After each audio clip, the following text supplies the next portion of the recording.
E aí galera, você sabe quais são as doenças que mais matam no Brasil e no mundo? E sabe como o Enem pode explorar isso e cobrar de você? Não? Então solta a vinheta e vem comigo. Fala galera, beleza? Professor Gustavo aqui de novo e vamos para a nossa aula 6 de revisão do Enem, a primeira aula que vai abordar o tema de fisiologia. E o Enem ele costuma tratar muito sobre o tema de fisiologia, mas um pouco diferente do que traz nos outros vestibulares, que apenas cobra o funcionamento do sistema em si. O Enem ele acaba às vezes relacionando o funcionamento do sistema com algum problema desse sistema, algum problema nesse funcionamento, algumas doenças, e muitas dessas doenças são aquelas que estão relacionadas com o nosso dia a dia, os hábitos de vida da sociedade moderna. Vamos falar sobre essas doenças um pouquinho mais no final, então você vai ficar sabendo quais são as doenças que mais matam no mundo e como o Enem pode cobrar isso. Mas antes de falar sobre as doenças especificamente, claro, a gente precisa conhecer um pouco sobre o funcionamento do sistema. E nessa primeira aula de fisiologia, nós vamos entender mais sobre o funcionamento de dois sistemas, o sistema circulatório e o sistema excretor, e saber como eles estão totalmente relacionados no controle de uma função muito importante do nosso corpo. Na próxima aula de fisiologia, na nossa aula de fisiologia 2, vamos tratar então do sistema digestório e do sistema endócrino, que também isso aparece com frequência no Enem, a questão dos hormônios. Mas então vamos lá dar uma olhadinha no nosso sistema excretor, no nosso sistema urinário. Para todo o sistema nós precisamos primeiro saber a composição dele. Quais são os órgãos e as estruturas que compõem esse sistema. Num sistema excretor, ele não é tão complexo assim em termos de composição. Nós temos, como vocês sabem, dois rins, que são responsáveis pela filtração do sangue, por isso nós estamos observando aqui vasos sanguíneos chegando e saindo aqui dos nossos rins. Temos acima do rim a glândula suprarrenal ou adrenal, que a gente também vai falar sobre ela na aula de hoje. Dos rins partem esses caninhos amarelos que vocês estão vendo aqui, que são os ureteres. Os ureteres coletam, portanto, esse filtrado aqui do rim e levam até a estrutura que é a nossa bexiga, que vai armazenar essa urina e depois essa urina vai acabar saindo por esse canalzinho chamado de uretra. Então essa é a composição do nosso sistema urinário, do nosso sistema excretor, e aí nós podemos ver aqui numa imagem que mostra os vasos sanguíneos que passam por dentro. Como a função dele é filtrar o sangue, nós teremos muito sangue passando sempre por dentro dos nossos rins. Vamos entender agora o funcionamento desse sistema? Nós temos por dentro dos rins, como a gente pode observar, duas regiões basicamente, o córtex, que é a região mais externa, a medula, que é a região mais interna, vasos sanguíneos chegando e saindo dali, mas o que eu quero que vocês prestem atenção é com relação às unidades funcionais que nós temos no rim. As unidades funcionais dos rins são os néfrons. Então o rim é formado por muitos néfrons e cada néfron é responsável por realizar essa filtração do sangue. Então a gente vai precisar conhecer as partes de um néfron e basicamente o que acontece em cada parte.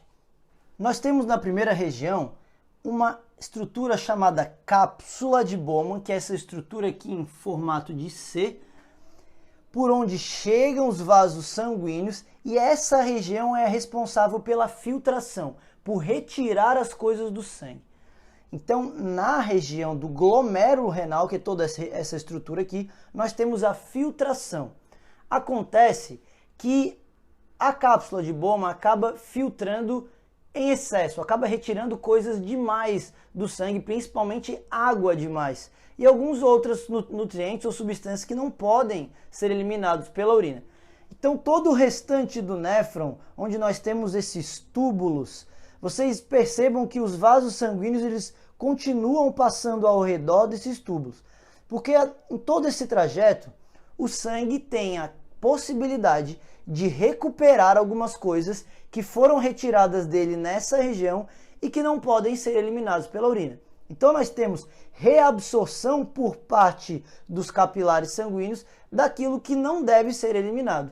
Algumas outras coisas também o sangue pode secretar para dentro desses túbulos. Então é assim que nós temos a formação de um néfron. Essa primeira região que é a cápsula de Bowman, toda essa região do glomérulo renal, esse emaranhado aqui de capilares que nessa região nós temos a filtração.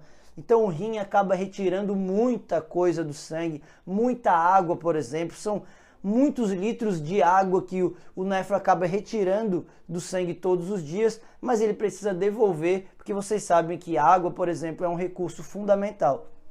Então, filtração nessa primeira parte e todo o restante daquele túbulo, nós vamos ter o rim devolvendo algumas coisas para o sangue, o néfron devolvendo e o sangue secretando também algumas coisas ao longo do túbulo do néfron. Beleza? Vamos entender como isso pode ser regulado, como esse processo do quanto de urina a gente produz, o quanto que o néfron vai retirar do sangue ou vai devolver, como que isso é regulado dentro do nosso corpo. Nós temos basicamente dois hormônios que controlam a filtração que o rim faz no nosso sangue ou a taxa de micção ou a produção de urina que a gente tem. O hormônio mais famoso e o que mais apareceu, o que mais caiu até hoje em todas as provas de qualquer vestibular relacionado a essa função, que é o hormônio ADH, hormônio antidiurético, também chamado de vasopressina. Esse é um hormônio que é produzido numa região do sistema nervoso chamada hipotálamo, mas ele é secretado por uma estrutura da hipófise que é chamada neurohipófise. Então, ele pode-se dizer que é um hormônio da hipófise, que é hipófise secreta, não é ela que produz, mas ela libera esse hormônio na neurohipófise. E esse hormônio antidiurético, ele vai atuar lá no rim, lá no néfron, e como o nome diz, antidiurético, ele vai promover a reabsorção de água por parte dos capilares sanguíneos. Então, aquela água em excesso que o néfron roubou, ele vai ter que devolver para a gente não poder perder muita água pela urina.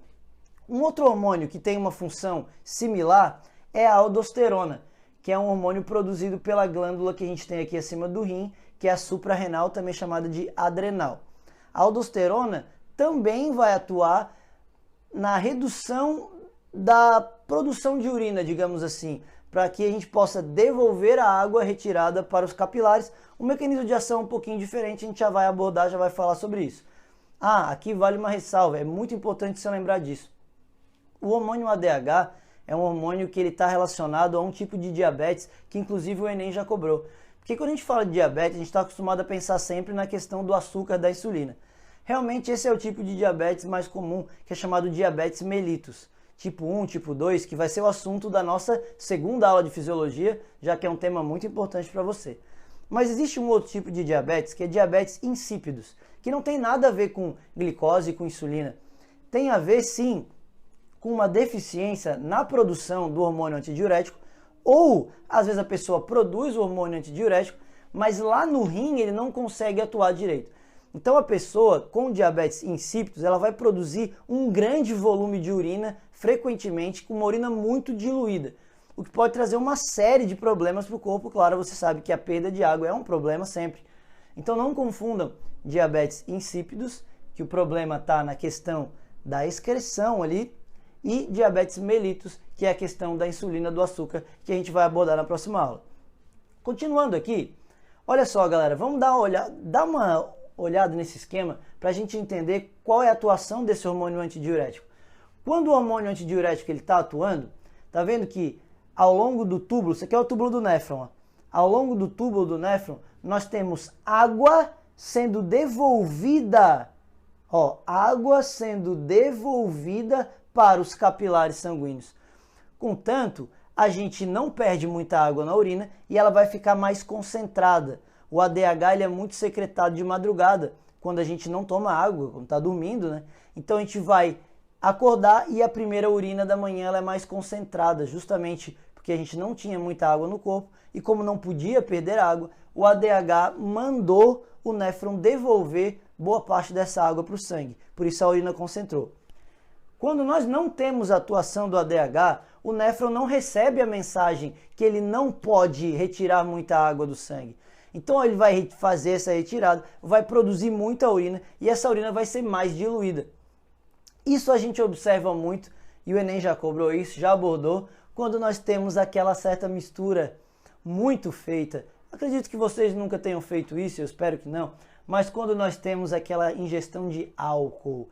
Galera, você sabe que uma das manifestações do corpo do álcool é justamente fazer a pessoa produzir muita urina. A pessoa fica com muita vontade de ir ao banheiro.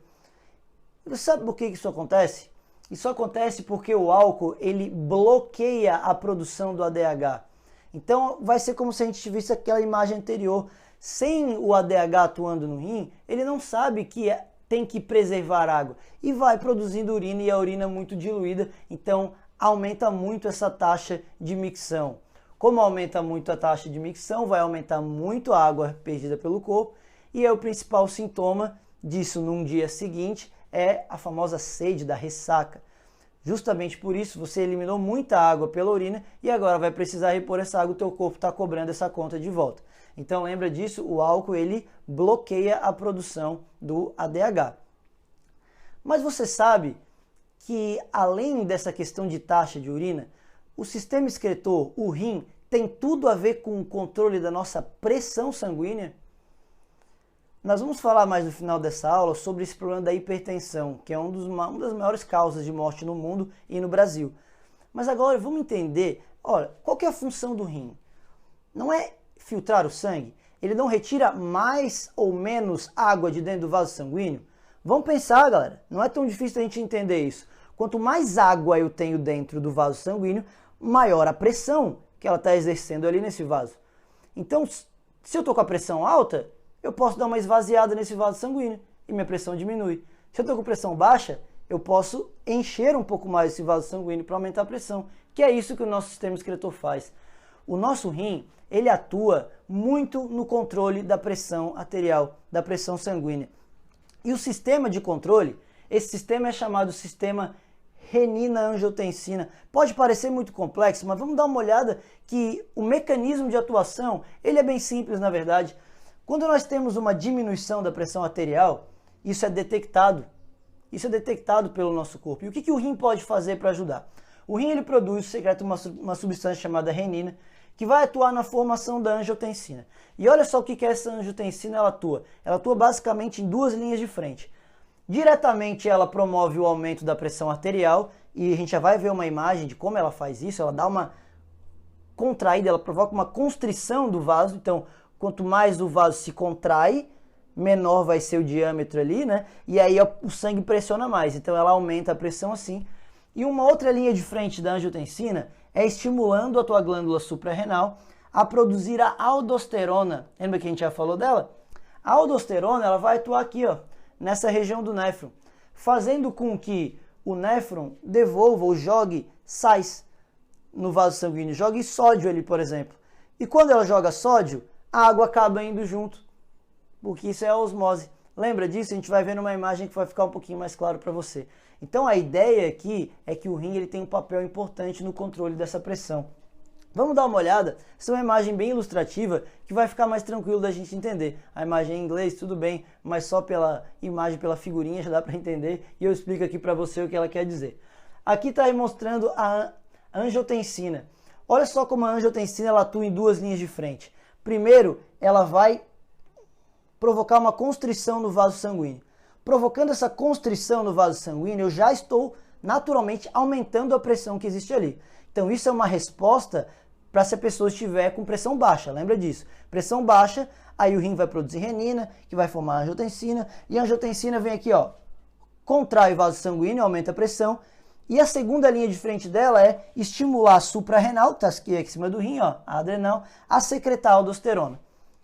A aldosterona lá dentro do rim, lá nos néfrons, faz com que o néfron jogue sais, devolva sais para o vaso sanguíneo.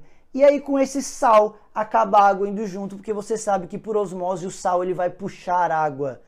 E aí com isso eu tenho um aumento da pressão. E aí com essa imagem, galera, você consegue entender por que uma pessoa com pressão alta não pode ingerir sal. O sal é altamente prejudicial para qualquer um. O sal de cozinha, esse sal aqui, ele é prejudicial, altamente prejudicial. Mas uma pessoa que tem pressão alta, o sal vai ser um veneno muito maior. Por que o sal atrapalha? Porque o sal ele puxa água. Pensa comigo, se a gente ingere sal e ele acaba indo para a corrente sanguínea, esse sal vai acabar atraindo líquidos de outros tecidos para dentro do vaso sanguíneo. Com isso, enche mais ainda o vaso sanguíneo, aumenta mais ainda a tua pressão, que já é alta se você é uma pessoa hipertensa. Então o sal ele vai ser um problema sério. Por isso também que quando a pessoa está com pressão baixa, dá um sal para ela comer. Porque se ela está com a pressão bem baixa, o sangue está fazendo bem pouquinha pressão, eu vou ali, faço ela ingerir sal, esse sal vai para a corrente sanguínea, puxa a água lá para dentro, isso dá uma enchida no vaso e aí a pressão volta ao normal, a pressão normaliza ou aumenta. Então deu para entender a questão do sal no controle da pressão ali, no aumento? Então o sistema excretor ele tem tudo a ver com pressão e a pressão a gente vai falar bem no finalzinho.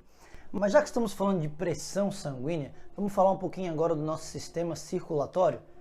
Então galera, presta atenção aqui. Primeira coisa para a gente falar do sistema circulatório é entender a organização, a estrutura do nosso coração. O que a gente pode observar aqui desse lado? O nosso coração, como vocês sabem, ele é um órgão muscular, o nome desse músculo é miocárdio, e ele possui 4 câmaras, 4 cavidades. Essas duas de cima que são os átrios, e essas duas cavidades abaixo são os ventrículos.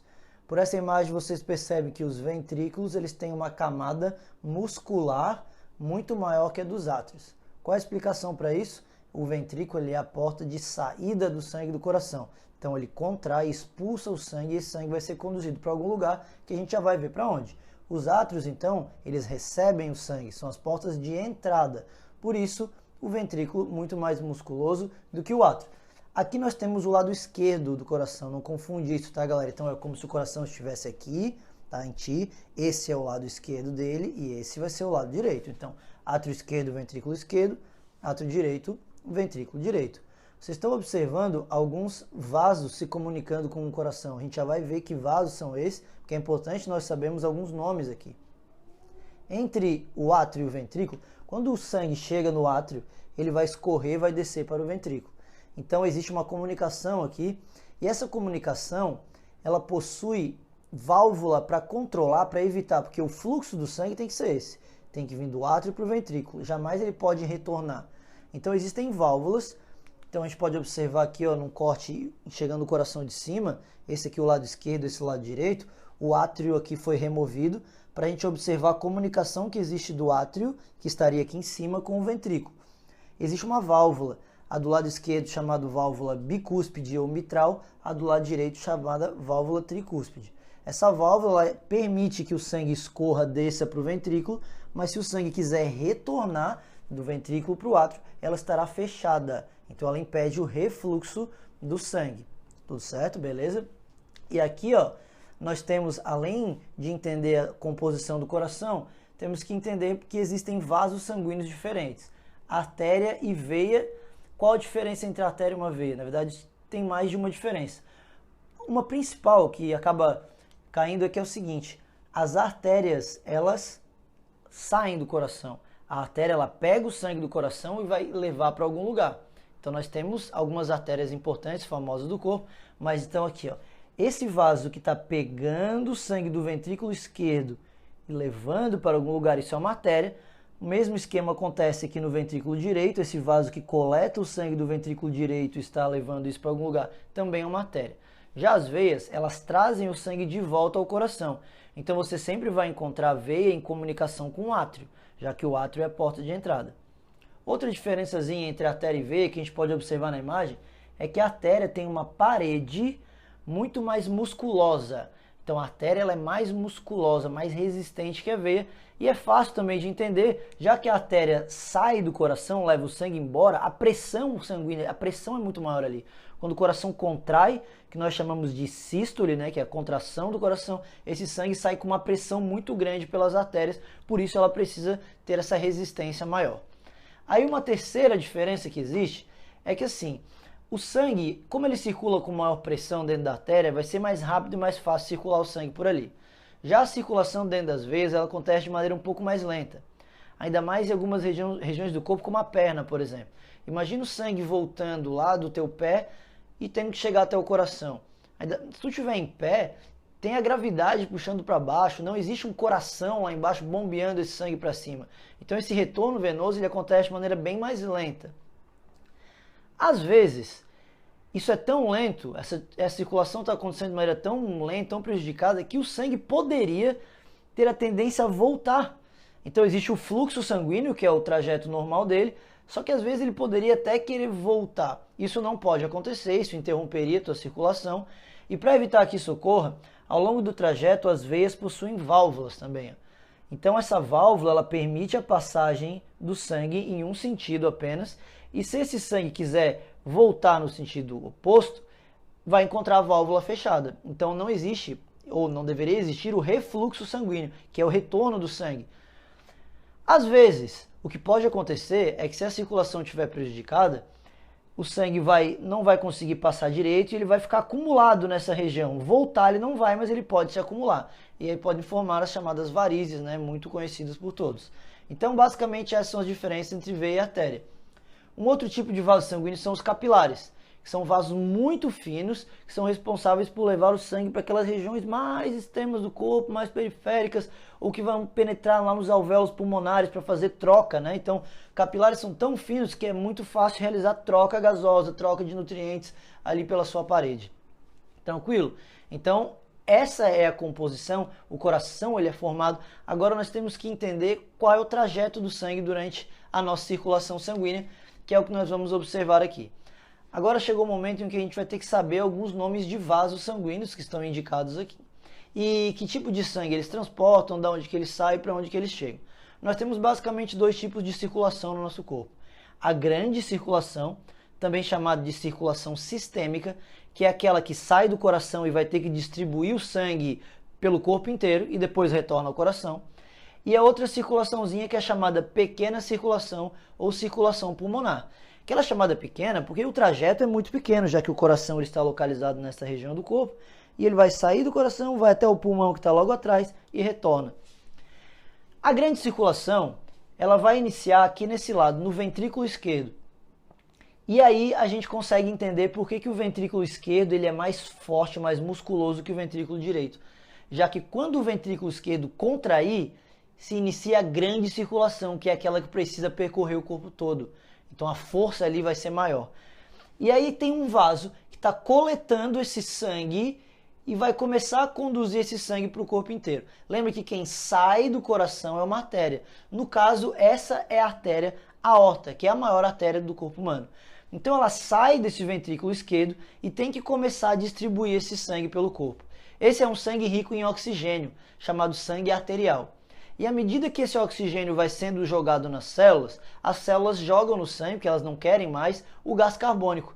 E esse sangue que é arterial, ele passa a ficar rico em gás carbônico, sendo chamado de sangue venoso. E ele vai precisar retornar ao coração.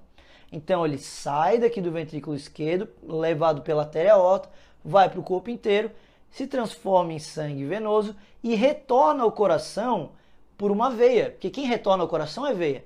Que é essa veia, que é a maior veia do corpo, que vem tanto de cima, né, quanto de baixo, veia cava superior, veia cava inferior. E chega trazendo o sangue aqui no átrio direito. Lembrando que esse é um sangue venoso, é um sangue rico em gás carbônico, é um sangue que não nos interessa em nada.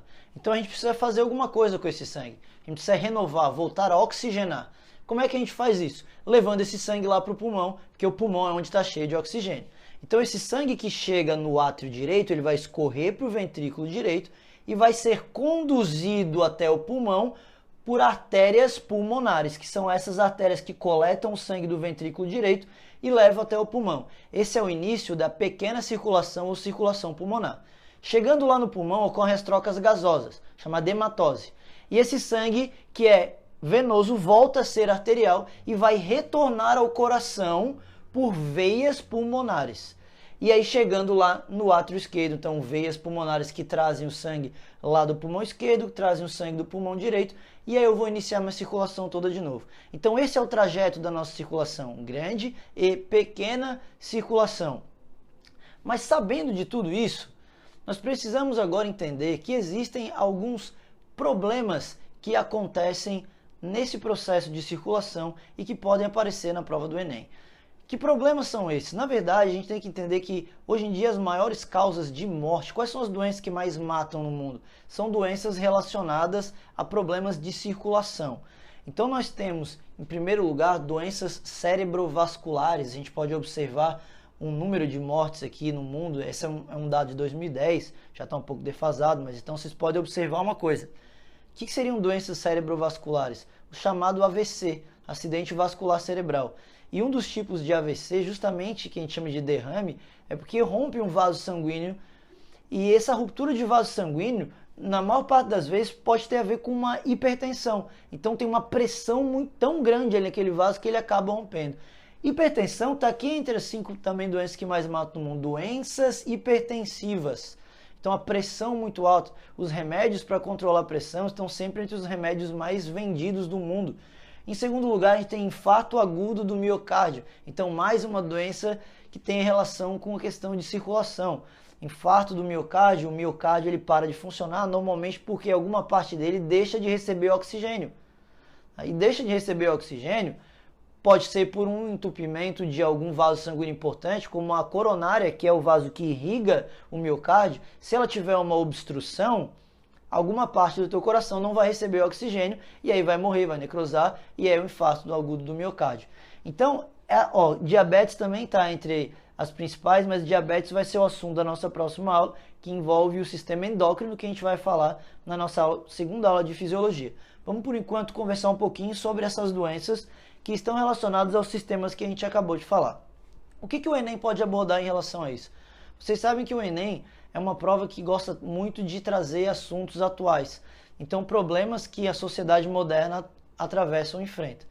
E quando a gente observa essas doenças cardiovasculares, nós fazemos uma associação e esse aumento muito grande, né? Então, nos últimos anos, principalmente aqui hipertensão, uma variação de 87% a mais desse problema, variação com os hábitos de vida que a nossa sociedade tem hoje em dia.